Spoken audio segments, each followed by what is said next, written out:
Hey everyone! Before we dive in, don't forget to subscribe to my channel for more stories like this. Welcome to Lyra's Redemption. My brother received a $12,000 deposit for a villa. Me, I got a suggestion to stick with renting. You're not cut out for ownership, they said. I gave a tight smile and walked away. I didn't mention my first property purchase, or my second, or my fifth, until my mom searched my name online and everything shifted. I'm Clara Whitmore, 30 years old, and for most of my life, I was the family shadow, the quiet one, the one who tried hard but was never the star. My older brother, Ethan, was the family's pride, the son they boasted about at every gathering. His every achievement earned cheers. His every misstep came with a free pass. When he turned 25, Dad handed him the keys to a sparkling new villa, calling it a starter investment. I stood there that night, gripping the cake knife, feeling a sting in my chest that cut deeper than the blade. A week later, when I mentioned saving for my own place, Mom chuckled softly. Dear, renting suits you. Owning's not your thing. I didn't protest.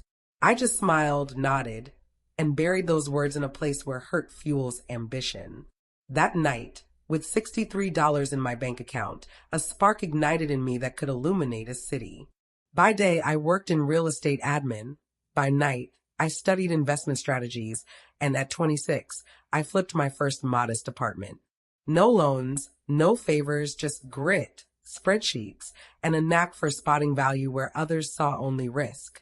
By 29, I owned 5 properties across the state, quietly building my empire in the background. I thought I'd come to terms with their dismissal until Mom Googled me, and the game of silence ended. Some truths burn hotter than envy. They shatter the myth of someone else's superiority. Her text came late, curt, laced with bewildered courtesy. Clara, please call. I saw something online. We should talk. I nearly laughed. Saw something online. Like my success was a scandal she'd uncovered. I didn't respond. Then the call started. Ethan's name lit up my phone, dripping with his usual mix of ego and entitlement. Mom's losing it. She says you're buying properties? Since when? I stared at his message, the way you felt like a jab. I replied, since you stopped paying attention. The next day, I pulled up to the family house, the same one where I was told I'd never own anything. The same one where Ethan's photos lined the halls like trophies. Mom met me at the door, clutching her phone like it held a confession. Clara, what's this? She pressed, showing me my Zillow profile. My 5 properties listed with my name as owner. I sipped the coffee she'd poured and said evenly, that's my work. That's my life. Her voice broke. Why didn't you tell us? Because you never asked. Ethan stormed in, face flushed. You've been hiding this from us. No, I said, holding his gaze. You just never thought I could do anything worth noticing. Dad entered, newspaper in hand like a barrier. You could have shared your wins. Families lift each other up. I smiled, the same polite smile they'd mistaken for fragility all those years.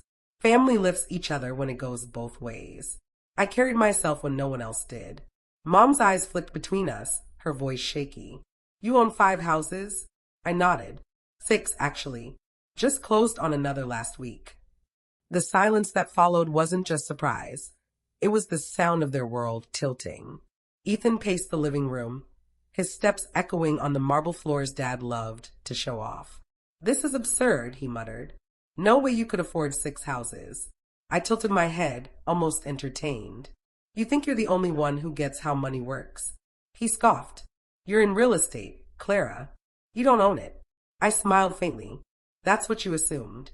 Mom's voice sliced through, softer now, tinged with hurt pride. We would have supported you, sweetheart. You didn't need to do this alone. I met her gaze. I did it alone because I had no choice. You bailed Ethan out of 3 failed startups, called it character building. When I stumbled, you called it a waste of time. She flinched like I'd hit her. That's unfair. So was being invisible, I said softly. Dad folded his newspaper with care. You're being theatrical. We raised you both equally. My laugh was raw, sharp, unstoppable. No, Dad. You raised Ethan to rule and me to watch. Ethan's face darkened. You're jealous. Jealous. I echoed, deliberate. No, Ethan. I'm tired. Tired of waiting for someone to tell me I'm allowed to be proud. He stepped closer, jaw clenched. You think your money makes you better than us? I held his stare steady. No, but it made me free from you. Mom's hand shook as she set her cup down. You've changed. I had to, I said. The version you knew wouldn't have made it. Dad's silence spoke louder than words. Not remorse, not affection, just the cold math of a man realizing his pecking order was crumbling. For the first time, I didn't feel small in that room. I felt like the force that made them finally see me. I stayed longer than I planned, curious to watch admiration sour into resentment. Mom tried to smooth things over, her voice sweet but fragile. Clara, this is a lot for us to process. We're proud, truly, but you could have told us before making such big moves. Would it have mattered? I asked. Would you have believed I could own a home before Ethan? She looked away, silent. Ethan poured another drink, muttering, You think you're hot stuff now because Google knows your name? I turned to him slowly. Luck doesn't stay up until 3 a.m. analyzing market trends or chasing clients who only trust you after you deliver. Empires aren't built on luck, Ethan. They're built when no one's clapping for you. His glass hit the counter, bourbon splashing. You've changed, he said. You used to be humble. No, I corrected quietly. I used to be quiet. Dad stood, his presence commanding the room. Enough. This rivalry stops now. We're family. Family. I repeated, my voice steady. Family didn't believe in me. Family didn't show up when I needed them. You only noticed me when I became someone you couldn't ignore. His jaw tightened, but he didn't argue. That was the moment I knew I'd said what no one else had. I grabbed my coat, my keys, and my composure. I didn't come to argue, I said. I came to show the girl you overlooked grew taller than your expectations. Mom whispered, Clara, don't leave like this. I paused at the door. I'm not leaving with anger, Mom. I'm leaving with proof. Outside, the night air was sharp, but it tasted like victory. Behind me, I could hear their denial starting to fracture. By morning, my phone was a war zone. Missed calls from Mom, 2 furious voicemails from Ethan, and a text from Dad. You embarrassed your brother. He's family, Clara. Don't forget your roots. I stared at it, then replied, I haven't forgotten. I just stopped living there. Then I muted my phone and drove back to the city. My penthouse wasn't for show, it was my sanctuary. Tall windows, still air, the scent of coffee I brewed for myself, not for approval. The skyline glowed, a testament to how far I'd climbed without a ladder handed to me. On my balcony, laptop open, I checked on my latest purchase, a Miami Ocean View duplex, deal finalized. Property 7. Then an email popped up. Subject, you should be ashamed. It was Ethan. You've always been jealous, trying to make me look small because you couldn't stand being second. Mom's crying, Dad's livid. You broke our family for cash. I exhaled, not angry, just weary. I wrote back, no, Ethan. I broke the lie that money and love were the same in this family. Then I blocked him. That night, a news alert caught my eye. Rising real estate star Clara Whitmore launches housing grants for single mothers. My photo beamed from the article, standing proud in front of one of my buildings. I hadn't realized how public my name had become. By morning, I saw how visible I was. Mom called, voice wavering between pride and panic. Clara, everyone's talking about you. You're everywhere. I smiled softly. Guess you were wrong, Mom. She paused. About what? About who's the type to own things. She had no reply, no gentle jab, no patronizing advice, just silence. Then a soft sigh. Clara, we didn't mean to make you feel less than Ethan. We thought he needed more help. I leaned against my balcony railing, city sprawling below. You didn't give him help, Mom. You gave him excuses. Silence again, only the faint clink of dishes in the background, like she was dodging the truth with busy work. Finally, she said, Your father's upset. He thinks you're flaunting it. I smiled faintly. I spent half my life earning the right to show up. If that looks like flaunting, maybe you weren't looking hard enough. Her voice shook. You've really changed. No, I said softly. I became who I was always meant to be. After we hung up, I opened my email. Dozens of messages from women applying for my housing grant, teachers, nurses, single moms, all told, like me, you're not the type. Their stories showed me something bigger. I hadn't built my empire just to prove my family wrong. I'd built it for people like us, silenced by underestimation. That evening, another buzz. A message from Dad. Your mother and I saw the article. We're proud, Clara. Truly. But I wish you'd told us first. For once, his tone wasn't dismissive, it was real. I typed back slowly. I tried telling you for 29 years, Dad. You weren't listening. Then I powered off my phone. The city sparkled outside, each light a reminder that you can outshine those who told you to stay dim, and you don't owe them a word when you shine. 2 weeks later, Mom invited me to a family dinner to clear the air.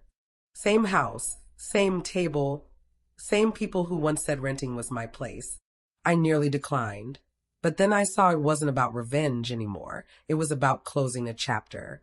When I arrived, the room felt stiff, everyone tiptoeing around the tension. Ethan stared at his wine, avoiding my gaze. Dad sat rigid, caught between pride and unease. Mom fidgeted with napkins like they'd fix everything. Clara, she started cautiously, we all messed up. Can we start over? Sure, I said evenly, but let's start with honesty. Ethan groaned.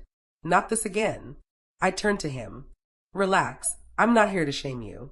I'm here to thank you. He blinked. Thank you. Yes, I said, leaning in. If you hadn't taken all the support, the chances, the praise, I might have settled for comfort.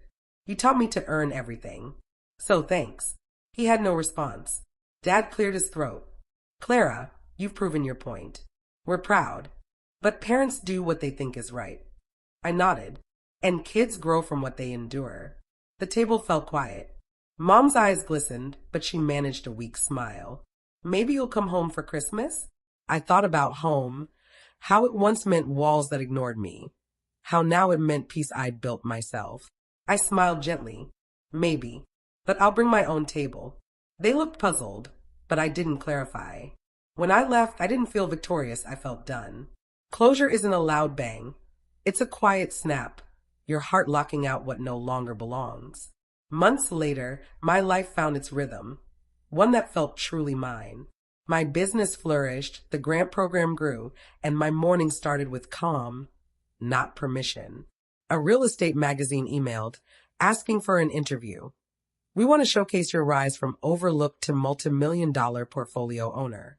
I agreed, but only if the focus was resilience, not wealth. The article exploded online, from rejection to real estate empire. The woman who bought her freedom one property at a time. Comments flooded in, thousands of women sharing stories of being told, you're not the type. My story wasn't about spite or vengeance anymore. It was a reflection for every underdog who'd been doubted. Days later, Mom called, her voice soft, not brittle with guilt, but warm with understanding. I read your article, she said. I didn't realize how much you faced alone. You didn't want to, I said gently. She sighed. You're right. But I'm proud of you now, Clara. I just wish we hadn't made you prove it. That fragile, honest sentence was the closest to an apology I'd get. It was enough.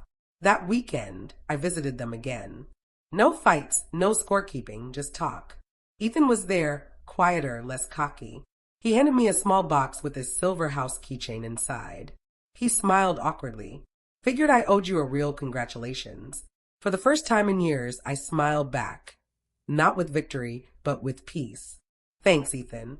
Driving home, the city lights stretched out like a map of every no I'd turned into a win. Parking outside my newest property, I whispered, you weren't the type to own things, huh? Then I laughed. Because now, I owned everything they said I couldn't.